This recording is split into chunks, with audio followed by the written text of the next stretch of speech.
بابنتيها من سعد إلى رسول الله صلى الله عليه وسلم فقالت يا رسول الله هاتان ابنتا سعد بن الربيع قتل أبوهما معك يوم أحد شهيدا۔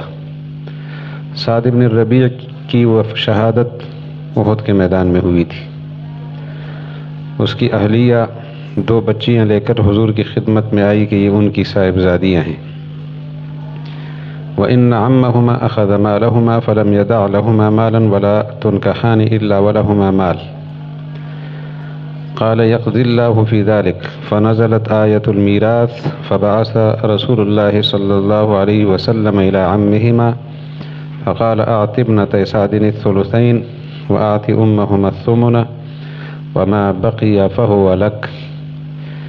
سعد بن الربیع ایک ان کے بھائی تھے، 2 بچیاں تھیں، ایک بیوی تھی۔ بیوی بچیوں کو لے کر آئی کہ سعد بن الربیع کے بھائی نے میراث ساری ضبط کر لی ہے، بچیوں کو کوئی حصہ دیا نہیں ہے، کل ان کے مسائل ہوں گے، شادی کے معاملات۔ تو رسول اللہ علیہ السلام نے فرمایا اللہ تعالیٰ کوئی حل نکالیں گے۔ تو میراث کی آیت اتری تو میراث کی تقسیم یہ ہوئی کہ 8واں حصہ بیوی کا اور ثلثان بچیوں کے۔ وہ آپ نے پڑھا تھا نا، وَإِنْ كَانَتْ فَوْقَ اثْنَتَيْنِ، اور اس کے ساتھ فَإِنْ كُنَّ نِسَاءً فَوْقَ اثْنَتَيْنِ، اگر خواتین ہیں 1 سے زیادہ، یعنی 2 یا 2 سے زیادہ، تو ان کو کیا ملے گا؟ ثلثین۔ اور جو باقی ماندہ ہے وہ عصبہ کے طور پہ بھائی کا ہے۔ جی چلیں، هذا حديث حسن صحيح لا نعرف إلا من حديث عبد الله بن محمد بن عقيل وقد رواه شريك أيضا عن عبد الله بن محمد بن عقيل۔ جی ہاں جی، بنت الابن مع بنت الصلب، پوتی بیٹی کے ساتھ ہو، اس کا حصہ سدس ہے، 1 ہوگی تو سدس ہے، یعنی بیٹی اگر 1 ہوگی تو پوتی کا حصہ سدس ہے۔ پوتی 1 ہو، 2 ہو، 10 ہو، اس میں فرق نہیں ہے۔ بیٹی اکیلی ہے، پوتی کا سدس، اس کو کہتے ہیں تکملۃ للثلثین، تاکہ ثلثین مکمل ہو جائیں۔ اور اگر بیٹیاں 2 ہیں تو پھر پوتیوں کو کچھ نہیں ملے گا۔ جی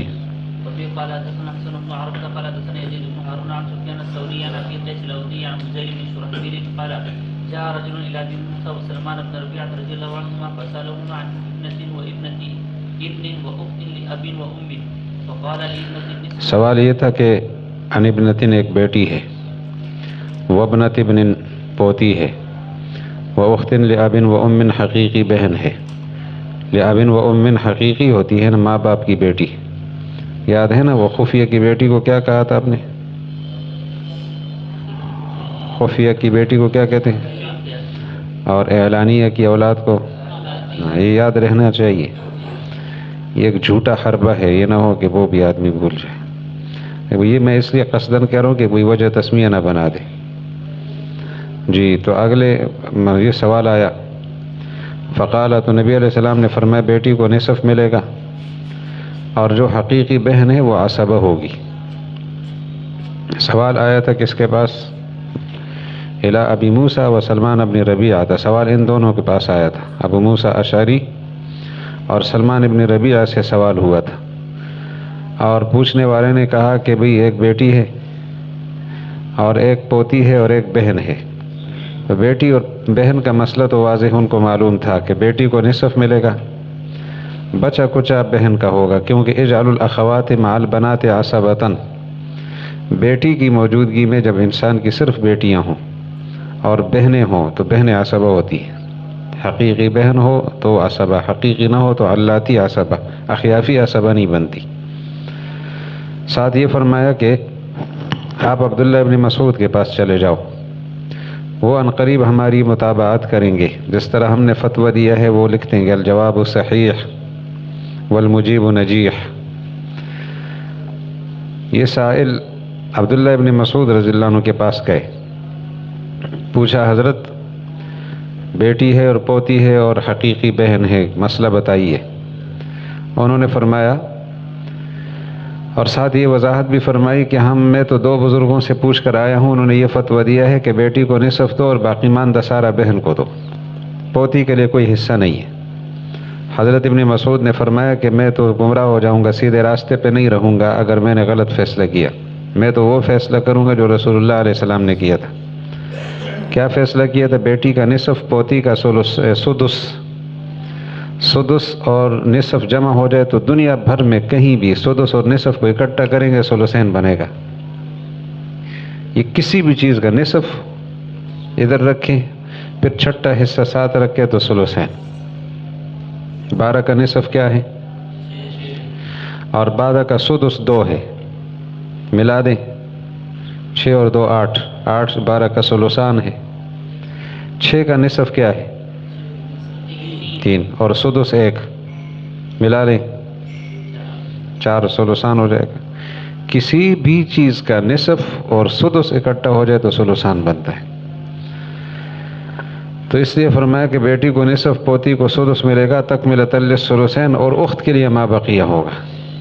هذا حدیث حسن صحیح، ابو قیس الاودی اسمہ عبد الرحمن بن ثروان کوفی وقد رواه ايضا شعبۃ عن ابی قیس۔ باب ما جاء فی میراث الاخوة من الاب والام، حقیقی بہنیں۔ دیکھو نا، پوتی کے حالات اصل میں 6 ہیں۔ ایک حالت یہ ہے کہ پوتی اکیلی ہوگی اور بیٹیاں نہیں ہوگی تو نصف 2 ہوں گی تو ثلثان، اور اگر بیٹی ایک ہے تو سدس 2 ہوں گی تو ساقط ہو جائے گی۔ اور صورتحال یہ ہے کہ پوتے کے ہمراہ آ جاتی ہے تو پھر عصبہ بن جاتی ہے، لیکن اگر بیٹا حقیقی موجود ہے تو وہ پھر ساقط۔ اور حقیقی بہنیں، ان کے مسائل 5 مسائل ہیں بہنوں کے۔ اکیلی ہوگی تو نصف، 2 یا زیادہ ہوں تو ثلثان، اور اگر 7 بھائی ہوں گے ان کے تو للذکر مثل حظ الانثیین، یہ 3 حال ہو گئے۔ چوتھا حال یہ ہے کہ مردے کی بیٹی یا پوتی موجود ہے تو بہنیں عصبہ ہیں، یجعل الاخوات مع البنات عصبۃ۔ اور 5واں حال یہ ہے کہ باپ موجود ہے، بالاتفاق ساقط ہو جائیں گی۔ دادا موجود ہے تو اختلاف ہے، اور بیٹا موجود ہے، پوتا موجود ہے تو ساقط ہوں گی۔ اولاد میں بیٹا پوتا بہنوں کو ساقط کر دیتا ہے، تو اس لیے فرمایا کہ یہ حقیقی بہنوں کے مسائل۔ جی چلیے۔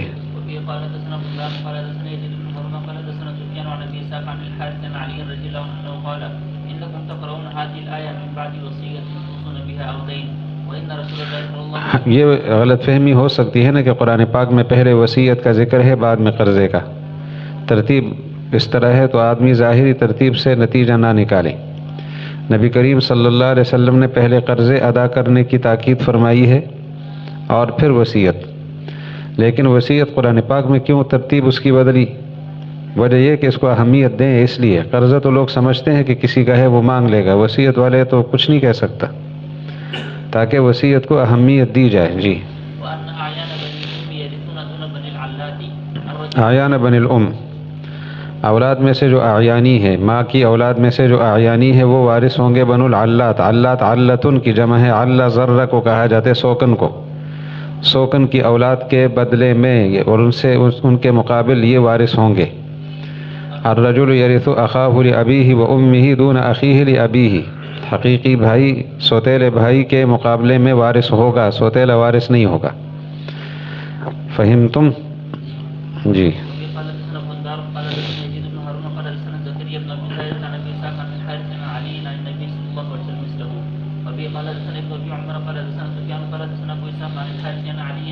قال قضى رسول الله صلى الله عليه وسلم ان اعيان بني الام يتوارثون دون بني العلات. هذا حديث لا نعرف له من حديث ابي اسحاق عن الحارث بن علي رضي الله عنه، وقد تكلم بعض اهل العلم في الحارث والعامل على هذا الحديث عند اهل العلم. باب وبه قال حدثنا عبد بن حميد قال حدثنا عبد الرحمن بن سعد قال حدثنا عمرو بن ابي قيس عن محمد بن المنكدر عن جابر بن عبد الله رضي الله عنهما وعنهم قال جاءنا رسول الله صلى الله عليه وسلم يعودني وانا مريض في بني سلمة، فقلت يا نبي الله كيف اقسم مالي بين ولدي؟ فلم يرد علي شيئا فنزلت يوصيكم الله في اولادكم للذكر مثل حظ الانثيين الايه. هذا حديث حسن صحيح وقد رواه ابن عيينة وغيره عن محمد بن المنكدر عن جابر رضي الله عنه. وبه قال حدثنا فضل بن الصباح البغدادي وقال حدثنا سفيان بن عيينة قال حدثنا محمد بن المنذر سمع جابر بن عبد الله رضي الله عنه قال مرضت فأتاني رسول الله صلى الله عليه وسلم يعودني فوجدني قد أغمي علي فأتاني ومعه أبو بكر وهما ماشيان فتوضأ رسول الله صلى الله عليه وسلم فصب علي من وضوئه فأفقت فقلت يا رسول الله كيف أقضي في مالي أو كيف أصنع في مالي فلم يجب شيئا وكان له 9 أخوات حتى نزلت آية الميراث يستفتونك قل الله يفتيكم في الكلالة الآية قال جابر في نزلت هذا حديث حسن هذا حديث صحيح باب ما جاء في ميراث العصبة جی قال حدثنا عبد الله بن عبد الرحمن قال حدثنا مسلم بن ابراهيم قال بس وہی رکوع اگر صحیح سمجھ آیا ہے نا تو آدھا میراثی آدمی ہوتا ہے تو یہ حدیث سے نکال سکتے ہیں آدھا میراثی. قال حدثنا وهيب قال حدثنا ابن طاووس عن أبيه عن ابن عباس عن آپ میراثی کی اصطلاح جانتے ہیں؟ یہ ذو جہتین لفظ ہے. میراثی دنیا کی عجیب مخلوق ہے. مسجد میں آلات لے کر آیا گانے کے، مسجد میں رکھے، مولوی صاحب نے دیکھے، مولوی صاحب کو دین بیان کرنے کا جذبہ تو ہوتا ہے، ان مقتدیوں کو جو خاص طور پر نماز کے لیے آتے ہیں ان کی اصلاح بہت ضروری سمجھتا ہے. علماء کرام ہیں، ان کی طبیعت ہے. اب اگر باہر کوئی نافرمانی ہوتی ہے اتنا غصہ نہیں آتا، مسجد میں کوئی نافرمانی کرے کتنا غصہ آتا ہے، کیونکہ ہاتھ لگا ہے نا، قابو آیا ہے. تو مولوی صاحب نے کہا آلات غنا لے کے مسجد میں آیا ہے. اس نے کہا مولوی صاحب نماز پڑھنے کو چھوڑو. اس نے مولوی صاحب نے اور غصہ کیا، آلات غنا لے کے مسجد میں آیا ہے، کیا ظالم آدمی. اس نے کہا استاد جی آپ آلہ زنا لے کے پھرتے ہیں، کوئی پرواہ نہیں ہے. چلے بڑے تیز ہوتے ہیں.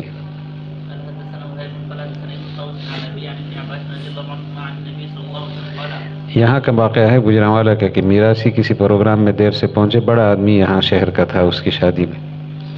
تو دوسرے نے پوچھا کیوں دیر سے آئے؟ کہتے مذاکرات تھے انڈیا پاکستان کے، مجھے بلایا تھا. کیا فیصلہ ہوا؟ فیصلہ یہ ہوا کہ کشمیر پر مسئلہ کیا تھا، مسئلہ کشمیر زیر بحث تھا، تو مجھے بلایا تھا کہ فیصلہ کرو. تو میں نے فیصلہ سنا دیا. کیا فیصلہ سنایا؟ کہ کشمیری سارے ہمارے، کشمیر ان کا. یہاں کشمیریوں کا ہی، وہ یہاں شہر میں کشمیری بہت ہے نا، تو وہ پروگرام بھی کشمیریوں کا تھا، ان کے سامنے سنایا. کشمیری ہمارے، کشمیر ان کا، یہ تقسیم ہو گئی. چلے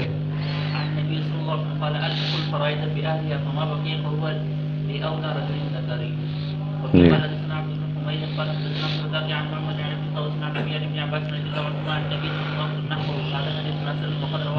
اولا بمانے اقرب ہے، رجل ذکر مذکر، یہ عصبہ مراد ہے جو قریب ترین مذکر رشتہ دار ہیں. ذوی الفروض سے جو بچ جائے تو قریب ترین مذکر رشتہ دار یہ عصبہ ہوتے ہیں. جی جد کے بارے میں علماء احناف کا اختلاف ہے. علماء احناف میں امام ابو حنیفہ رحمہ اللہ فرماتے ہیں جد باپ کی طرح، باپ موجود ہو تو بہن بھائی ساقط ہو جاتے ہیں، دادا موجود ہو تو بھی بہن بھائی ساقط ہو جائیں گے، وہ وارث نہیں ہوں گے. جبکہ صاحبین فرماتے ہیں کہ نہیں، الجد کالاخوہ، جد بھائیوں کی طرح ہے، یہ بھی وارث ہوگا، بھائیوں میں سے ایک یہ سمجھا جائے گا، اور اس کو بھی میراث میں ہے. جد کو تو ملے گا ہی ملے گا، بھائی محروم نہیں ہوں گے، بھائی بچ جائیں گے. تو دادا کی شفقت زیادہ ہے، وہ بھائیوں کو بچا لیتا ہے. والد صاحب تھپڑ سخت مارتا ہے نا، دادا نہیں مارتا. چلے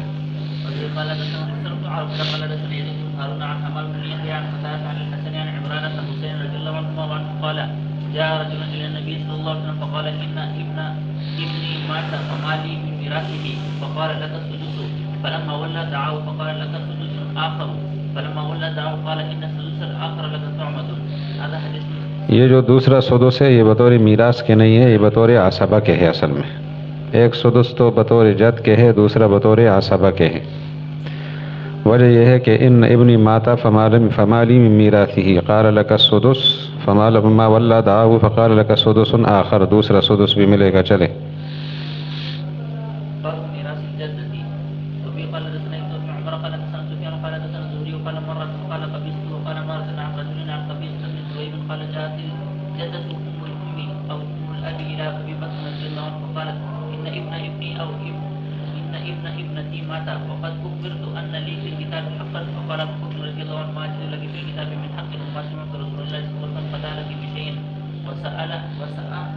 وسأسأل الناس میں لوگوں سے پوچھوں گا. قال فسأل الناس فشهد المغيرة بن شعبة أن رسول الله صلی اللہ علیہ وسلم أعطاها السدس. جدہ کو کیا ملا ہے؟ سدس. قالوا سمع ذلك معك. قال محمد بن مسلمة قال فأعطاه السدس. ثم جاءت التي تخالفها إلى عمر رضي الله عنه قال سفيان وزادني فيه معمر عن الزهري ونحن نحفظه عن الزهري ولكن حفظه من معمر أن عمر رضي الله عنه قال إن استمعتما فهو لكما وإجتكما انفردت به فهو لها. اگر دو جدات اکٹھی ہو جائے تب بھی سدس ہے، اور اگر ایک ہو تب بھی سدس ہے. ایک سدس ہے. اگر جدات کی تعداد بڑھتی ہے تو سدس وہی رہے گا، وہ اب باہم تقسیم ہوگا. اور ایک وقت میں 15 جدات جمع ہو سکتی ہے، زیادہ نہیں. جتنا سلسلہ دور ہوگا نا تو ان میں 15 جدات کا اجتماع ہو سکتا ہے. سوتیلی کو جدہ نہیں کہتے کہ مت سوتیلی. ایک آدمی کی 4 بیویاں تھیں، ان کے پوتے کو میراث چاروں میں تقسیم کریں گے، نہیں، چاروں میں صرف ایک جدہ ہوگی. میراث کی دنیا میں والدہ وہی ہے جس سے انسان پیدا ہوا ہے، جدہ وہی ہے جس سے اس کا باپ یا اس کی ماں پیدا ہوئی ہے، بس. لیکن یہ دور کا واسطہ ہے کہ بھئی دادا کی والدہ اور دادا کے ساتھ آگے پر دادا، اور اس طرح ان کے سلسلے 15 جدات ایک جگہ جمع ہو سکتی ہیں.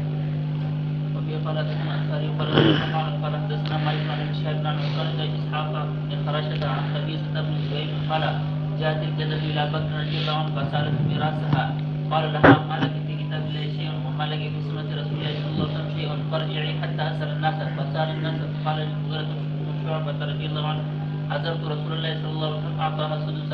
فقال هل معك غيرك؟ فقال محمد بن مسلمة فقال مثل ما قال المغيرة بن شعبة فأنفذه لها أبو بكر.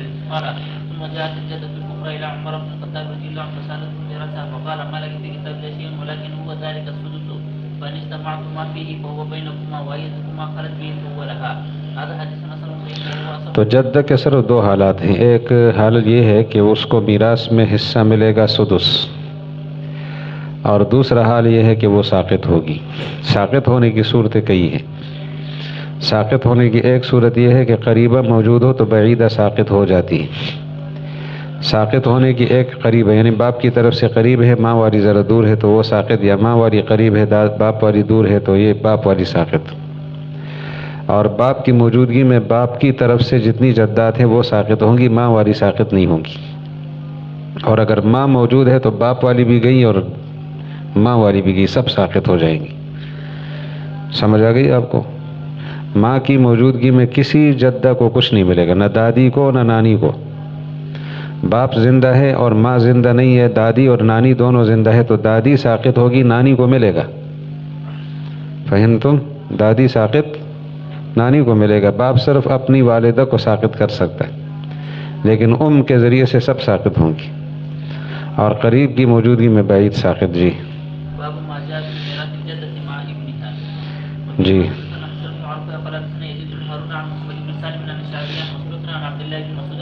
قال في الجدة مع ابنها إنها أول جدة أطعمها رسول الله صلى الله عليه وسلم سدسا مع ابنها وابنها حي. هذا حديث لا نعرفه مرفوعا من هذا الوجه وقد ورث بعض أصحاب النبي صلى الله عليه وسلم الجدة مع ابنها ولم يورثها بعضهم. بعض نے میراث نہیں دی لیکن ابن کی موجودگی میں وہ وارث ہوگی. چلیں. باب ما جاء في میراث الخال. وبه قال حدثنا بزار قال حدثنا. یہ ذوی الارحام ہوتے ہیں کہ قریبی رشتہ داروں میں عصبات نہ رہیں اور ذوی الفروض نہ رہیں تو پھر ذوی الارحام کی طرف بات جاتی ہے. عصبہ سببی ابھی نہ رہیں، نسبی ابھی نہ رہیں. جی.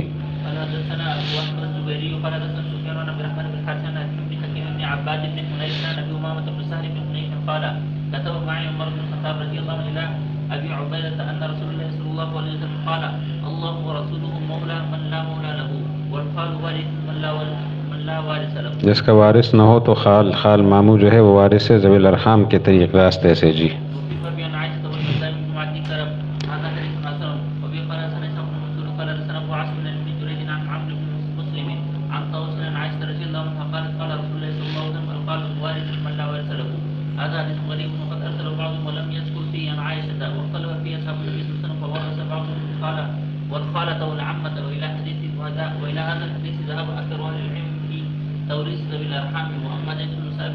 فلم يورث وجعل الميراث في بيت المال. زید بن ثابت کا فتویٰ یہ تھا کہ اگر ذوی الفروض اور عصبات نہیں ہے تو مال پھر جمع کیا جائے گا بیت المال میں، کیا نام ہے، ذوی الارحام کو نہیں دیا جائے گا، لیکن جمہور علماء ذوی الارحام کو دیتے.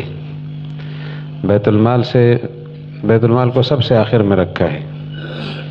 چلیے یہاں تک کہ اگر مقر لہو بالنسب علی الغیر ثابت ہو جائے تب بھی اور کوئی نہ ہو تو اس کو حصہ ملتا ہے، اور جب کوئی نہ ہو تو آخر میں موسیٰ لہو بجمیع المال کو بھی مل سکتا ہے، وہ نہ ہو تب جا کر جب بیت المال ہے. جی کوئی وارث نہیں ہے، کیا کیا جائے گا؟ چلو.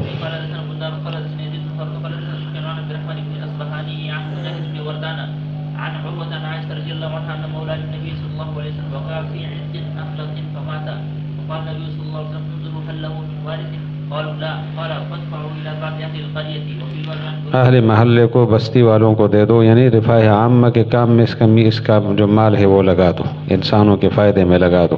جی یہ بیت المال نے فیصلہ کیا ہے، رسول اللہ علیہ السلام نگران ہے بیت المال کے، ریاست اسلامیہ کے سربراہ ہیں. جی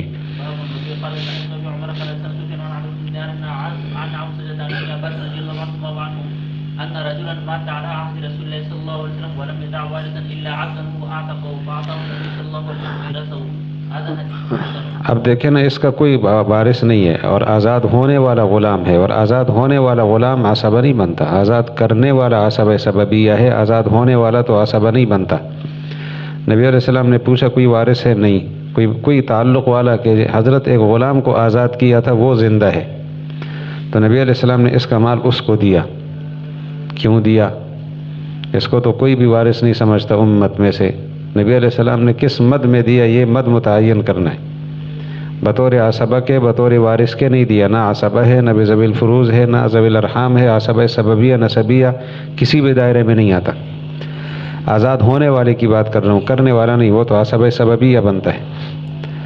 وجہ یہ ہے کہ یہاں رسول اللہ علیہ السلام نے یا بطور تصدق کے دیا کہ کوئی وارث نہ ہو تو بیت المال جس کو دے، اسلامی ریاست کا سربراہ جس کو دے، اور یا یہ کہ بطور ترفق دیا کہ تمہارے ساتھ ایک تعلق تھا دوسروں کی بجائے تمہیں دیتے ہیں، بطور وارث کے نہیں دیا. یا تو وہ صدقے کا مستحق تھا تو بیت المال نے صدقہ دینا تھا، یہی دے دیا، اور یا یہ کہ وہ ترفقاً اس کے ساتھ اس کی دلجوئی کے لیے دیا، لیکن بیت المال نے دیا ہے. چلیں وارث کے طور پہ نہیں. جی تو یہ بیت المال سے دیا گیا ہے. رسول اللہ علیہ السلام جب دے رہے ہیں تو کہاں سے دے رہے ہیں؟ جی مسلم کافر، ہاں اختلافی دین و دار. 3 چیزیں تو بالاتفاق، 5 چیزیں دراصل مانعی میراث ہیں. 5 چیزیں، اور ہر جگہ جو پائی جاتی ہے ہمارے ہاں مسلمانوں میں تو وہ 3 ہے. 3 مشہور ہیں. ایک یہ کہ قاتل وارث نہیں ہوگا، قتل، اور قتل بالسبب نہیں. اگر قتل بالسبب میراث کے راستے میں رکاوٹ بنے تو بڑے مسائل بنے علماء کرام کی. کیسے؟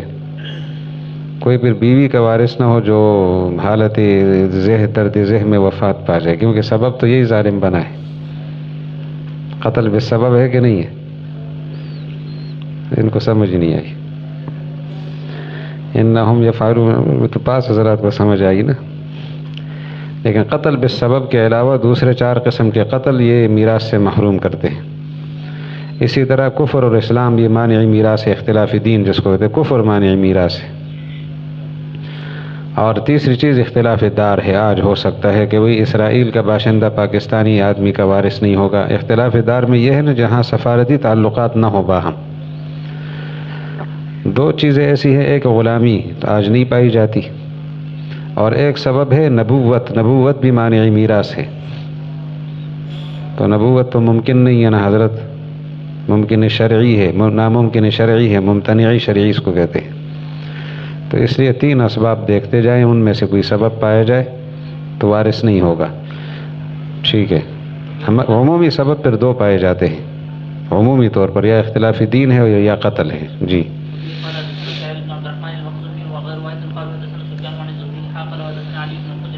قال حدثنا وشيب عن الزهري عن علي بن حسين عن عمرو بن عثمان عن اسامه بن زيد رضي الله عنهما وعن رسول الله صلى الله عليه وسلم قال لا يرث المسلم الكافر ولا الكافر المسلم. وفي قال حدثنا ابي عمر قال حدثنا سفيان قال حدثنا الزهري نحوه وفي الوفاء عن جابر وعبد الله بن عمرو رضي الله عنه. تو یہ مسئلہ حل ہو گیا حضرت. جو قرآن پاک کی سورہ بقرہ کی آیت نمبر 180 ہے اس کا مسئلہ حل ہو گیا. آپ کہتے ہیں وہ منسوخ ہے. کتب علیکم اذا حضر احدکم الموت ان ترک خیرا الوصیۃ للوالدین والاقربین بالمعروف حقا علی المتقین. آپ کے پاس موت کا پروانہ آ گیا کہ اب آپ دنیا سے تشریف لے جانے والے. وصیت فرض ہے والدین کے لیے اور قریبی رشتہ داروں کے لیے. جبکہ یوصیکم اللہ فی اولادکم کی آیت نے حصے متعین کر دیے تو دنیا کو پیغام دے دیا کہ آپ کون ہوتے ہیں اب وصیت کرنے والے. اور حدیث نے آ کر بتا دیا ہے کہ لا وصیت لوارث، وارث کے لیے کوئی وصیت نہیں. اب اس آیت کا کیا کریں گے؟ تو طالب علم تو بڑا آزاد آدمی کہتے منسوخ ہے. حضرت مولانا عبید اللہ سندھی فرماتے ہیں منسوخ کیوں ہے؟ جس کے والدین غیر مسلم ہو وہ کیا کرے گا؟ والدین کے لیے وصیت کا فرمایا گیا ہے نا، کہ وارثوں کے لیے فرمایا گیا ہے. کتب علیکم اذا حضر احدکم الموت ان ترک خیرا الوصیۃ للوارثین للوالدین والاقربین. اور لا وصیت لوارث، وارث کے لیے وصیت نہیں. والدین اگر وارث ہے کیوں وصیت کرے؟ لیکن اگر بیٹا مسلمان ہے والدین غیر مسلم ہیں تو وارث تو نہیں رہے، اب تو وصیت کرنی ہوگی. مثال کے طور پر جو بائیڈن مسلمان ہو جائے اللہ کرے آپ کے ہاتھوں، اب وہ جب مرے گا تو اس کے وارث اس کی بیوی نہیں ہوگی، نہ اولاد ہوگی، وہ تو سارے عیسائی ہیں. تو پھر کون وارث ہوگا؟ آپ وارث ہوں گے، آپ کو مال ملے گا، ادھر تو نہیں ملے گا. اگر وصیت کرے گا تو کچھ ملے گا. جس نے اس کو کلمہ پڑھایا ہے وہ وارث ہو سکتا ہے، لیکن وہ بیوی اور بچے نہیں ہوں گے کیونکہ اختلاف دین موجود ہے. شادی جائز ہے عیسائیہ کے ساتھ لیکن وارث تو نہیں ہوگی. فہمتم؟ تو ایسے موقع پر وصیت ہے للوالدین والاقربین، للوارثین کہیں نہیں آیا. تو کہاں تعارض آ گیا؟ وصیت کس کے لیے ہے؟ وہ والدین اور اقربین کے لیے ہیں جو وارث نہیں ہے، اور پابندی ہے وارث کے لیے وصیت پر. تعارض ختم. چلے. مولانا سندھی فرماتے ہیں مجھے اپنی زندگی میں یہ تجربہ ہوا. ان کی والدہ آخر تک غیر مسلمہ رہی، عیسائی سکھ رہی، سکھ مذہب پہ. فرماتے ہیں مجھے احساس ہوا کہ میں اگر مر جاؤں گا تو میری والدہ کا کون خیال کرے گا. تو مجھے یہ آیت سمجھ آ گئی ہے کہ وصیت ہے، غیر وارث کے لیے تو ہے. چلے. شیخ گھڑی آپ کو دیکھ رہی ہے اور آپ گھڑی کو دیکھ رہے ہیں اور ہم دونوں مل کر گھڑی کو دیکھ رہے ہیں.